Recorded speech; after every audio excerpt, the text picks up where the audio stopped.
حضرت بہاول حق زکریہ ملتانی رحمت اللہ علیہ کے پاس حضرت فخر الدین رحمت اللہ علیہ پڑھنے کے لیے آ گئے.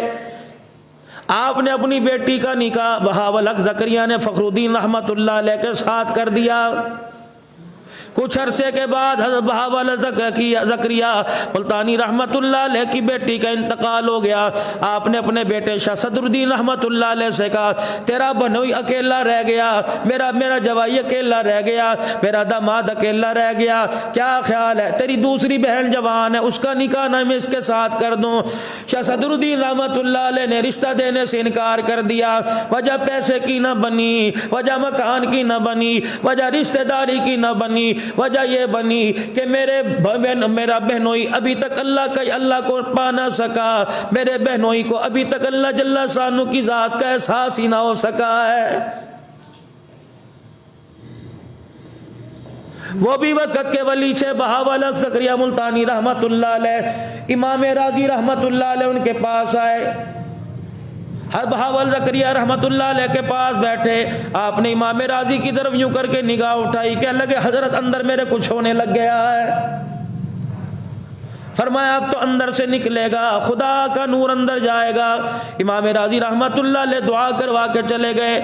عرصے کے بعد بہاول حق زکریہ ملتانی وضو کر رہے تھے, خادم وضو کرا رہا تھا. ہاتھ دھوتے دھوتے پورا پانی کا لوٹا استعمال کر لیا, دوسرا لوٹا ہاتھوں پہ گرایا, تیسرا گرایا. خادم پریشان ہو گیا, آگے تو ایک لوٹے سے وضو کر لیا کرتے, آج 3 لوٹے پانی کے استعمال کر لیے, پتہ نہیں کیا بات ہے. اب ہاتھ دھوتے جاتے یوں کہتے اللہ اکبر, بغیر دلیل کے مان لے, بغیر دلیل کے کہہ دے اللہ ہے, بغیر دلیل کے کہہ دے اللہ ہے. پھر کہا الحمدللہ, ایمان پر خاتمہ ہو گیا. خادم کہنے لگا حضرت جی کیا بات ہے, 3 لوٹے پانی پہ گرایا ہاتھ دھوتے دھوتے, اب کہہ رہے ایمان پہ خاتمہ ہو گیا. فرمایا ایک طالب علم ہماری خدمت میں آیا تھا, کچھ سینے سے سینہ ملا کے لے کے چلا گیا, دعا کرائی کر دی. اب وہ طالب علم دنیا سے جا رہا تھا, وہ دلیلوں پر خدا کو مان رہا تھا, شیطان دلیلیں مانگ رہا تھا. دلیلیں دیتے دیتے راضی کے پاس دلیلیں ختم ہو گئیں. اللہ نے نسبت کی برکت سے پردے سارے ہٹا دیے. جب میری نظر پڑی میں نے کہا دعا کروانے والے یوں کہہ دے میں دلیل کے ساتھ نہیں بغیر دلیل کے مانتا ہوں. یہ میری آواز اس کے کانوں تک چلی گئی, اسے مرتے ہوئے کلمہ نصیب ہو گیا. نسبت کی بڑی بات ہے بھائی. ہمارے پاس مال موجود ہے, کپڑا موجود ہے, نسبت کوئی نہیں.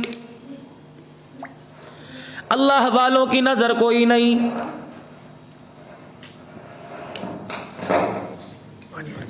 سلطان محمود غزنوی رحمت اللہ علیہ, خواجہ نور الحسن خرقانی رحمت اللہ علیہ کے پاس آئے اور آ کہنے لگے ذرا جی مرہٹوں کے ساتھ لڑائی ہے, دعا فرما دیجئے. خرقہ مبارک پڑا تھا, یوں اٹھایا, جبہ اٹھایا, حضرت محمود غزنوی کو دے دیا. فرمایا میاں جہاں تلوار کام نہ آوے, جہاں تیر کام نہ آئے, طاقت کام نہ آئے, بندوق کی گولی کام نہ آوے, وہاں میرا خرقہ اٹھا کے اللہ کے دربار میں مدد مانگنے لگ جائیو. بڑا پریشان ہوئے. کچھ عرصے کے بعد واپس آئے اور آ کے کہنے لگے حضرت جی معاملہ بڑا عجیب ہو گیا, چاروں طرف سے دشمن نے آن لیا تھا. مجھے یاد آیا میں نے آپ کا خرقہ مبارک اٹھایا, ہاتھوں میں لے لیا. میں نے کہا الہی کافروں کے بارے میں مسلمانوں کو فتح عطا فرما دے. پروردگار عالم نے پورے کافروں پہ فتح عطا فرما دی.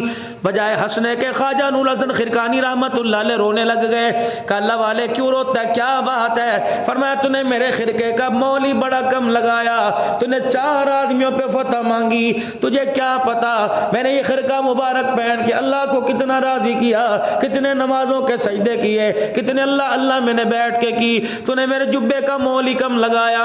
اللہ کی عزت کی قسم ہے اگر یہ ہاتھ میں پکڑ کر پوری کائنات کے انسانوں پہ حکومت مانگتا, اللہ خرقے کی برکت سے حکومت عطا فرما دیتا. حضرت خواجہ حسن بصری رحمت اللہ علیہ اپنے گھر کی مکان کے اوپر دوسری منزل میں اللہ اللہ کر رہا ہے. کھڑکی کے پاس بالکونی کے پاس بیٹھا ہے, اللہ اللہ کرتے خشیت الہی سے آنکھ کا آنسو نکلا اور داڑھی پہ گرا, قطرہ بن کے کھڑکی سے باہر نیچے گرا. ایک آدمی جا رہا تھا, اس کے سر پہ گرا, اس نے پگڑی باندھ رکھی تھی. جب قطرہ سر پہ گرا, چھینٹے چہرے پہ گرے. گھر کی طرف منہ کر کے کہنے لگا لے پتہ نہیں کون سا گندا ناپاک پانی ہے۔ حسن بصری رحمت اللہ علیہ نے فرمایا ناپاک پانی کوئی نہیں، یہ اللہ کے ڈر سے آنکھ سے آنسو نکلا۔